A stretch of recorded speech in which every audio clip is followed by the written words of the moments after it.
Social മീഡിയയിൽ ഒളിഞ്ഞിരുന്ന് പെൺകുട്ടികളുടെ സ്വകാര്യതയെ വേട്ടയാടിയ ഒരു സൈബർ കുറ്റവാളിയെ ഒടുവിൽ നിയമം പിടികൂടിയിരിക്കുന്നു.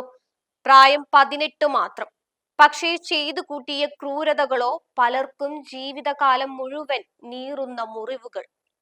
വയനാട് തരിയോട് സ്വദേശി യദു കൃഷ്ണയാണ് വയനാട് സൈബർ പോലീസിന്റെ പിടിയിലായിരിക്കുന്നത്. ഇതൊരു സാധാരണ അറസ്റ്റ് മാത്രമല്ല. നിയമത്തെയും പോലീസിനെയും നിസ്സാരമായി കണ്ട് കുറ്റം ആവർത്തിച്ച ഒരാൾക്കുള്ള താക്കീത് കൂടിയാണ്. ഇതൊരു സാധാരണ വാർത്തയുമല്ല, മറിച്ച് നിയമത്തെയും മുന്നറിയിപ്പുകളെയും പുച്ഛിച്ചു തള്ളിയ ഒരു യുവാവിന്റെ കുറ്റകൃത്യ പരമ്പരയാണ്.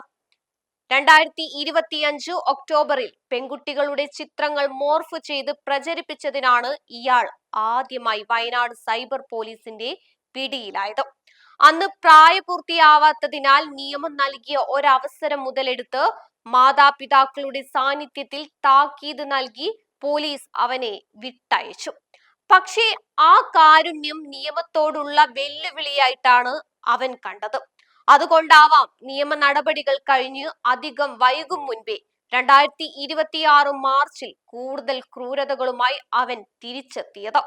ഇത്തവണ മുണ്ടേരി തിങ്സ് എന്ന പേരിൽ മാത്രമല്ല, കൂടുതൽ ഇൻസ്റ്റഗ്രാം, ടെലിഗ്രാം അക്കൗണ്ടുകൾ വഴിയായിരുന്നു ഡിജിറ്റൽ വേട്ട.